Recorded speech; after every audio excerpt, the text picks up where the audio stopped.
The news round on Off the Ball. With Gillette. Put your best face forward with our new and improved razors. This is News Talk. Hello there, you're very welcome along. So Naomi Osaka still dominating the tennis world. 4 Grand Slam tournaments have come together, trying to deal with the fallout, I suppose. They've released a statement in the last hour or so. We are going to talk to David Law. He covers tennis for BBC 5 Live. The Laois manager, Mike Quirk, he's launching a new podcast series here on Off the Ball. We're going to check in with Mike. Also on the show this evening, Colm Collins, Clare football manager. He is very quietly and in an underrated way, I think, doing one of the best jobs in GAA with Clare for the last 8 years. They were in Division 4 when he took over. They've secured Division 2 status for a 5th year and counting. We're going to chat to Colm at around 8:30. Plus on the football show, England have named their squad. Ancelotti is off to Real Madrid. Ireland play Andorra on Thursday. Dan McDonald with us after 9. 53106, the text number. We're at Off the Ball on Twitter. Richie McCormack, hello to you. Hey, Joe. And Adrian Barry, great to have you with us. How you doing? Evening, Joe. Hi, Richie. So where do you want to start, Adrian? What's going on in your world? You don't want to start with what's going on in my world, Joe. That would be a short news round. The Naomi Osaka stuff you've mentioned there obviously has been I think getting a lot of people's attention over the last while, and it's been powerful, hasn't it? And the conversations that it's opened feels like it feels like a significant moment. I think. I don't know if that have you a sense of it. Is that overstating it, or what's your sense of it? Go on. Just that it's opened like even looking around Irish media today and over the last 48 hours, and Stephen Doyle, by the way, our own Stephen Doyle, has written brilliantly on the topic on OTBSports.com as well, and I definitely wanted to give that a mention and a plug and go along and check that out. Like it's it's a topic that people who've no particular insights in the area, and here comes another one, obviously, have felt free to sort of chip in from all angles over the last while. It definitely made me think about, like, I've been no more than yourself, Joe, at hundreds of press conferences over the years. You rarely, to be honest, give too much thought to the what was going on in the head of the people that you're interviewing or that you're speaking to after a game, and like what sort of mental state they might be in or otherwise. You know yourself, you're rushing around and it's not really giving you a huge amount of pause for thought. So I think that maybe over the last while, people in our industry have maybe over the last 48 hours particularly maybe given that a bit more pause for thought, and hopefully will do over the next while. Like some people in the media have obviously been out sort of saying that, listen, in terms of press conferences and their place, like, look, I don't know, they've always been there. They've always been a facet of the media. Probably a big reason maybe that many reporters got sent to games in the first place, to capture that colour after the game. Although you'd have to say that certainly many of the ones I was at would have been far from colourful. But always that thing. It's like a comfort blanket. It's always existed in that kind of format. And like maybe we need to question if that's exactly the right thing to do all the time. A couple of things really, Joe, that struck me. One of them was about the chat about the sponsors, right? She'll have to buck up her act now as soon as the sponsors get wind of this or get on it, like, which is just a load of nonsense, really. If you look at it in any great depth at all, I mean, there is obviously some benefit to Nike and Workaday in Naomi Osaka's case for her to be stood in front of the cameras after a match, obviously, and that still happens anyway. There's a much smaller value to her in a press conference, so it's I would imagine a poor reflection on her team and the brands that she's working with if they can't come up with some other creative solution to deliver audience on her sponsors, on their logos in some way. So I would discount any conversation about that entirely. But the deeper point maybe. And as I said, I've been thinking about it a little bit over the last 48 hours, and I was watching the unfathomably coherent Andrew McGinley on Virgin Media last night with Claire Brock, giving another incredible interview and talking incredibly, unspeakably being abused on Facebook for speaking out in the way that he has. Hazel Chu was on afterwards. She spoke about her own abuse on social media. Sinead O'Connor was on Women's Hour on BBC today, talking about being abused for being vocal about her mental health. So, like whether it's social media or it's mainstream or it's just anywhere in regular society, it feels like we're in this constant state of discovery at the minute of what language is appropriate, what terminology that was once viewed as okay is actually isn't or wasn't. And as a society now, it's not up to me, Joe, I don't think, to decide what's okay for Andrew McGinley or Hazel Chew or for Sinead O'Connor or for Naomi Osaka. They'll tell us. And I think that it's a good time now to listen, even if sometimes it's hard to hear. Well, we might start the news round because I know it's Richie's first story and he can bring us the update from the various Grand Slams who've come together and released a statement. It is with thanks as ever to Gillette. We don't just play the game, we change it. Gillette, made of what matters. So, Richie, they released a statement, the 4 Grand Slam tournaments, joint statement maybe in the last 2-3 hours. Yeah, organisers of the 4 Grand Slams have vowed to improve player experience, including how that relates to media following Naomi Osaka's withdrawal from the French Open. She'd been threatened with expulsion and fined after opting out of press conferences at Roland Garros. The 4 chiefs of the Grand Slams have offered her support, but not apologised for their stance, which contributed to her withdrawal. Serena Williams addressed the Osaka situation following last night's win over Irina Camelia Begu. The only thing I feel is that I feel for Naomi. I feel like I wish I could give her a hug because I know what it's like. Like I said, I've been in those positions. We have different personalities, and people are different. Not everyone is the same. I'm thick, other people are thin. So everyone is different and everyone handles things differently. So, you just have to let her handle it the way she wants to in the best way that she thinks she can. And that's the only thing I can say. I think she's doing the best that she can. Yeah, it's interesting. Osaka mentioned the 2018 US Open final where Serena Williams was there, and I didn't think behaved well and encouraged the crowd in a nasty enough way, and then they booed, and that seemed to not be a good moment in Osaka's life. So I'd be interested for her memories of that day in some respects. I think the bottom line here is obviously her mental health supersedes absolutely everything. So bottom line, she has to be given space to go and get healthy and look after herself and hopefully come back in a court. And if she doesn't want to do press conferences, I think now it is a non-discussion. She should not have to do a press conference. I would think Wimbledon is next up, isn't it? Yeah, but the point of it is, and the point of her original statement, Joe, was not that she shouldn't have to do press conferences. It's that press conferences as a whole across the entire player body shouldn't be mandatory. And this is the situation that she wanted to shy away from. And they, instead of properly engaging with it, which would have been to go, okay, well, sit this one out, we'll come back towards Wimbledon and see how you go. They said, no, you're picking up a 15 grand fine and we're threatening you with expulsion, not only from Roland Garros, but probably from Wimbledon and probably from the US Open. We don't know what happened there.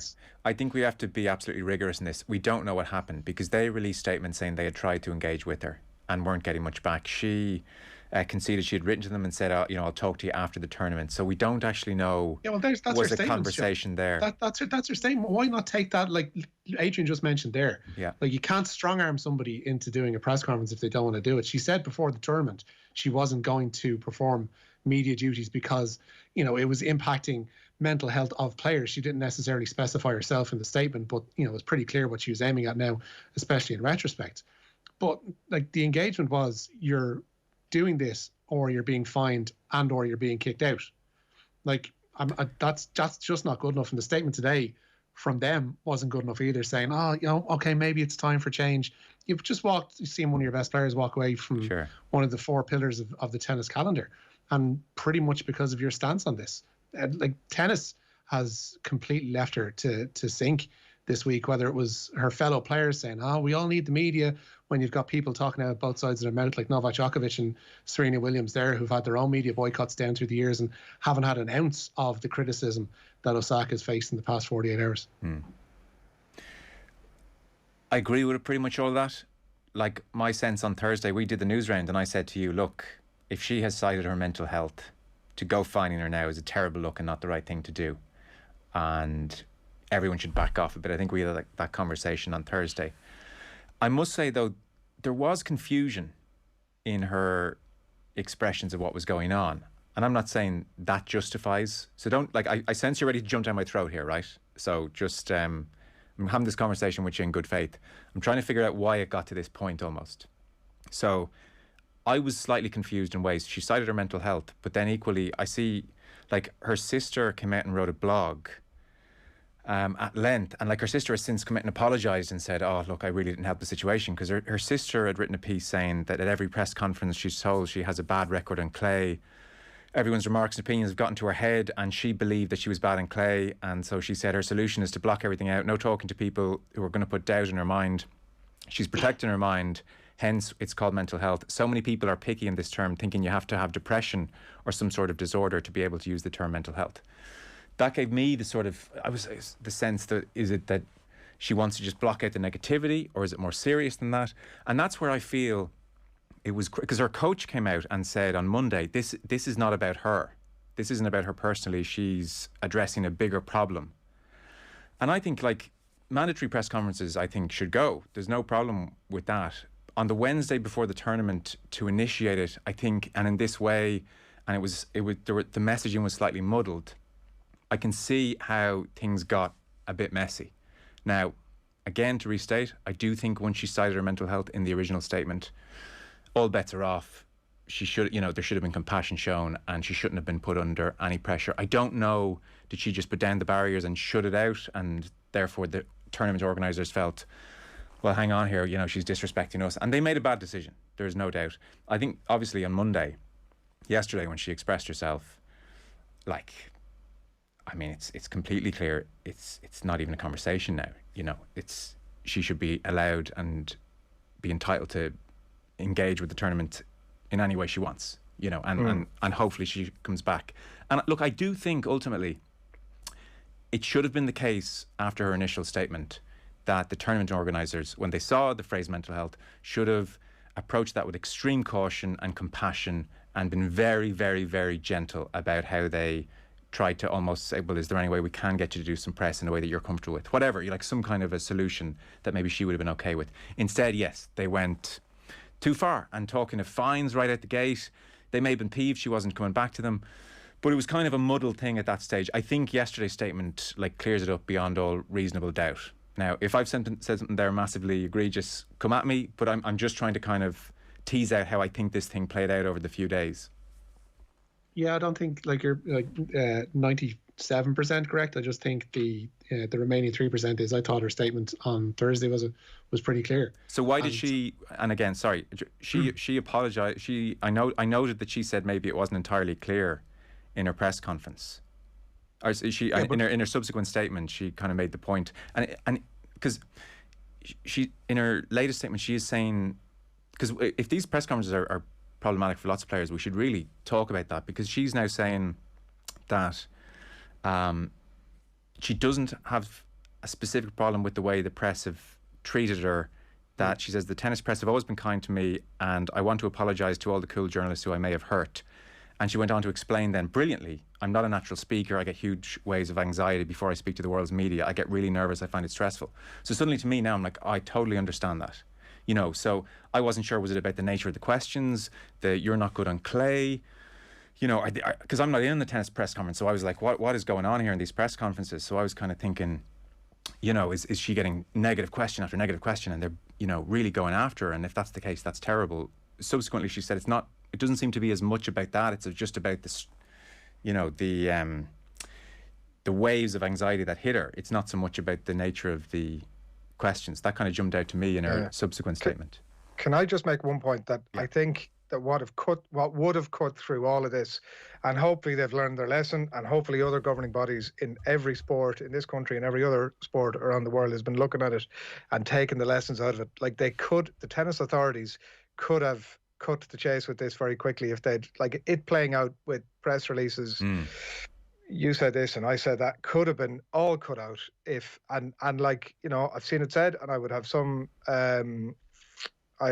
empathy for the argument that her own team maybe haven't covered themselves in glory either. But wouldn't it have just been better for everybody if behind the scenes, away from the press releases, they'd have all just sat down and said, what are we talking about? How can we help you? You're the star of the game. And actually, whether you're a star of the game or not, let's figure this out. We want what's best for you. And obviously we're here to protect the game and all that kind of thing. It just felt like all that could have happened.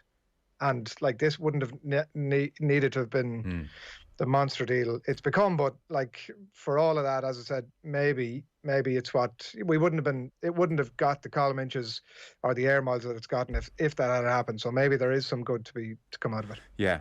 Look, that's the key point, isn't it? After her initial statement, even if she wasn't coming, there, and again, I don't know what happened. For all I know, she did engage with them in a big way, but they're saying there was no respectful engagement on her side. But even so, they should have made damn sure to get all the facts that they could before they said, well, we're going to fine you.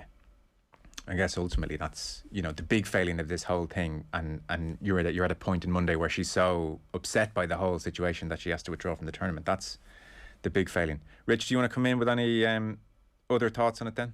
No, I think we covered it. Okay. But you got to listen. Look, that's the point, Joe. Right through. It's a time for listening. That's where we're at now. Like, any of us deciding that we know what's best for Naomi Osaka or the tennis authorities or anybody else, we have to listen.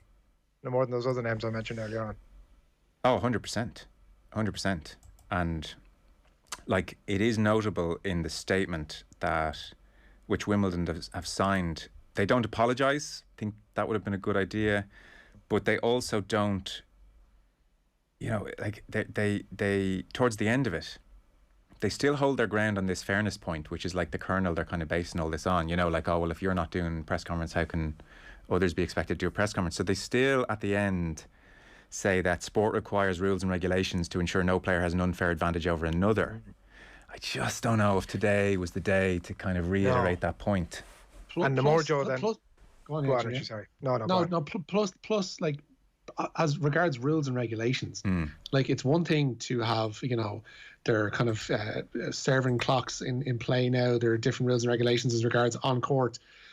You just step back and just realise how silly it is to force a player, whether they're mad keen to talk to the press or whether they're not. The part of your rules and regulations is you have to.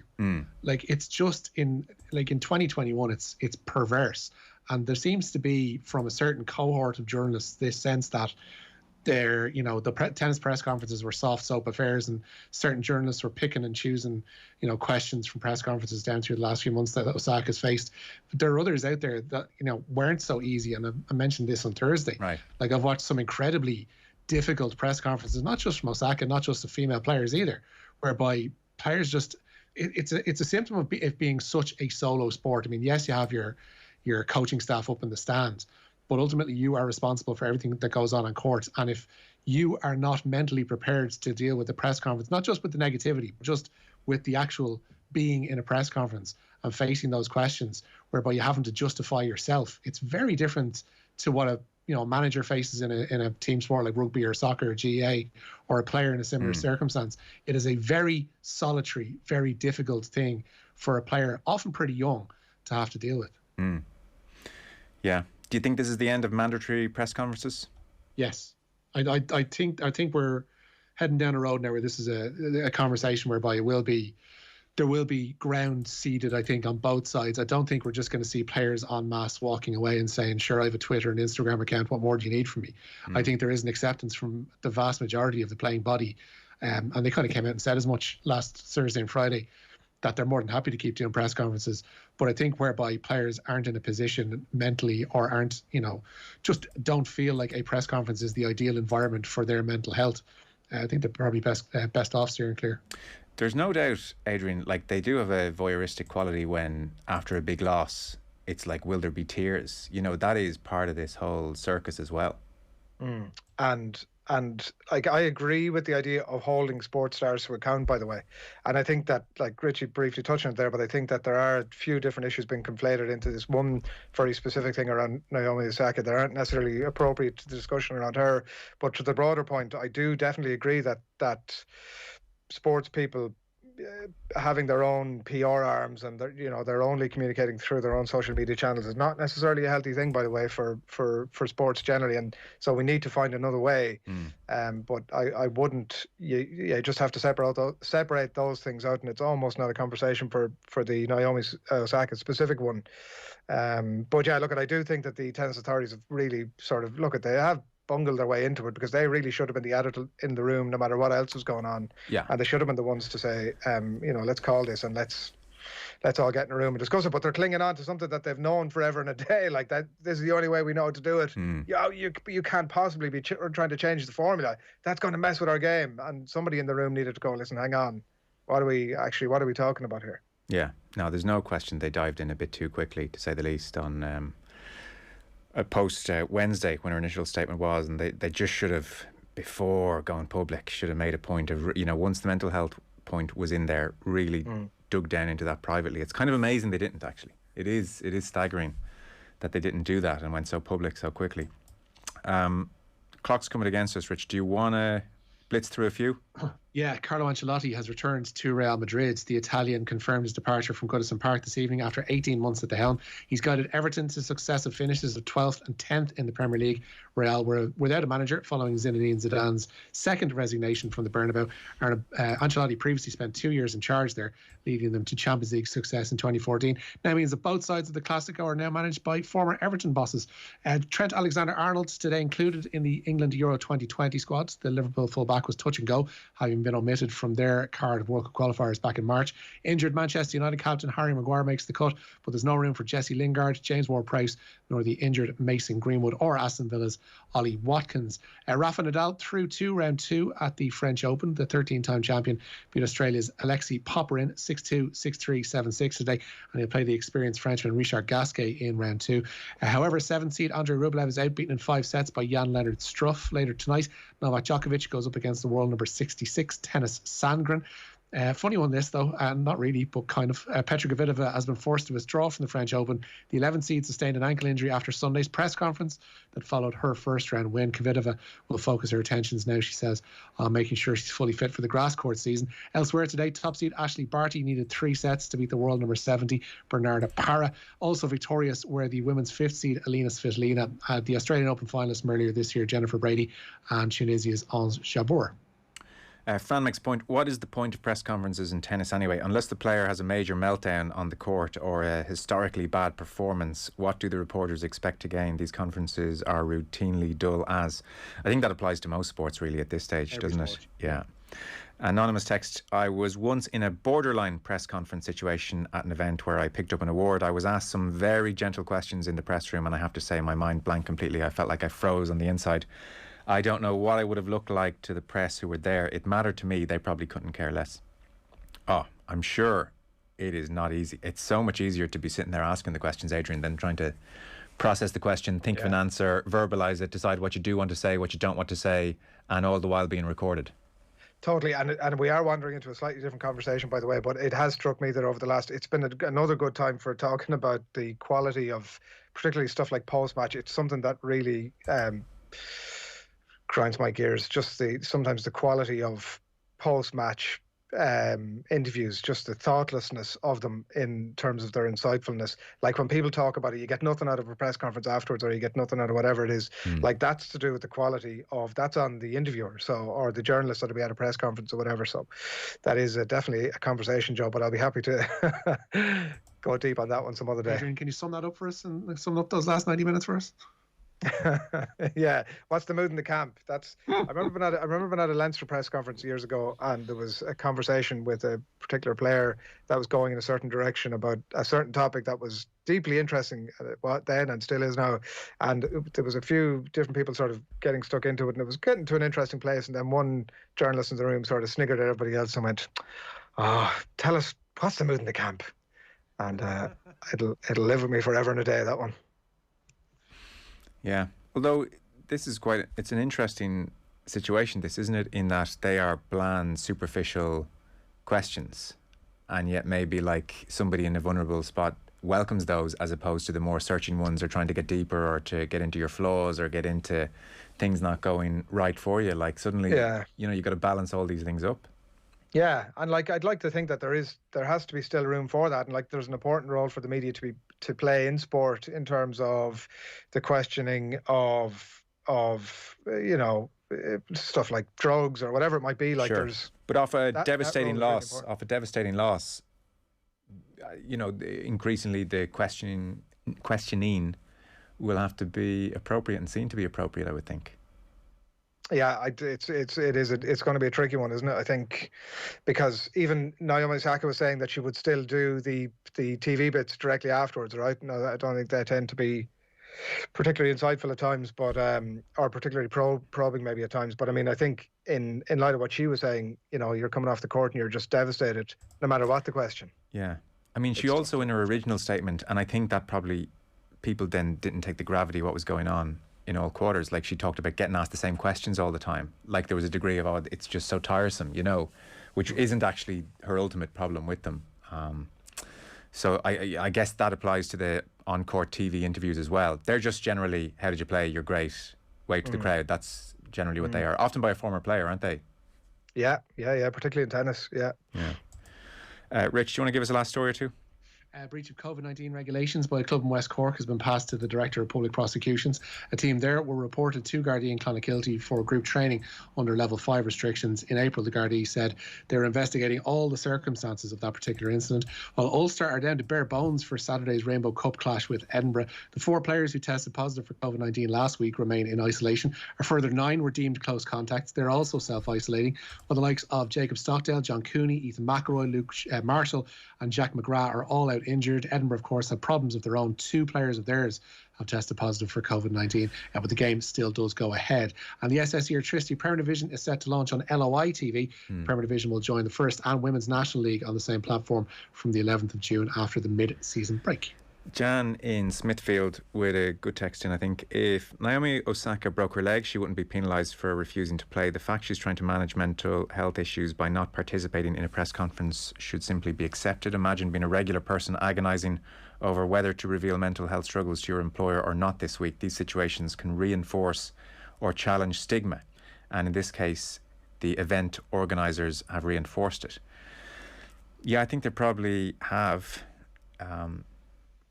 I think they probably have. And they haven't been alone, sadly. There's been a lot of high-profile people online have done the same by even callously dismissing what they've said, what she said. Right. Even post her statement last night. Oh yeah. Oh right. Okay. Well, I don't know. I mean, after the statement last night, like, how can you? I don't get that. Like, I think actually, Adrian, the way you said at the top, it's been seismic moment. Just as we're chatting here and thinking about things, what is very maybe different about this and very powerful and hopefully very inspiring to lots of people is that so often when we talk about mental health in sport, we have the sports person, say in studio or being interviewed, talking about their lowest ebb and things falling to pieces and them coming out of it, and talking, it's good to talk and it's good to do all these things. This is actually somebody exercising self-care in real time, because so often those interviews, I didn't talk, I didn't say anything, I didn't speak up, I wanted, I'm encouraging people to speak up if you're going through a bad time. This is actually somebody in the midst of it speaking up and exercising self-care and showing themselves the compassion. And I think in the main, look, I'm sure there have been exceptions, in the main she's received huge support from the public. Maybe that's why it's actually quite an amazing thing, is that it's happening in real time. This isn't 5 years on, I was, desperately struggling at the 2021 French Open, I fell to pieces. This is somebody putting their hand up right now and exercising self-care, which still being successful. Which is kind of great. Yeah, and still, and living a great life, I suspect, in many ways, yeah. But still performing, It's not as if she's sunk to world number 220 and you're going, oh, what's happened there? She's world number 2. She's played really well. She's going to be in contention for Grand Slams if she gets back playing this year. Yeah. Like, there's no question of her ability. It's just that is an element that needs managing. And I think that is, as you mentioned, sorry to jump across you again, a really powerful thing, because it is being managed in real time. And I believe it's why all of this is so challenging. Because, like, Joe, you mentioned about the, athletes coming in when they've retired, and, 10 years ago I was at this low ebb and they talked to you about it and the story lives and dies and it's gone and nobody ever remembers it. This is, as you say, it's in real time. It's really challenging for people to get their head around it, and the story isn't going anywhere. And, like, that's the real, there's got to be a good outcome out of that. There has to be. Okay, fellas, we're way over time. We're talking about it next with David Law from BBC's 5 Live, who covers tennis, so I'm sure he'll have things to say. Richie, Adrian, thanks very much. Cheers. The news round on Off the Ball. With Gillette, we don't just play the game, we change it. Gillette, made of what matters. Harvey Norman is the home of the big screen. Get incredible deals on the latest in home entertainment from the biggest brands, like the Panasonic 55-inch 4K Smart TV, now $669, saving €110. Or the Panasonic soundbar with wireless subwoofer, now $479, saving €20. Find more amazing deals in our new home of the big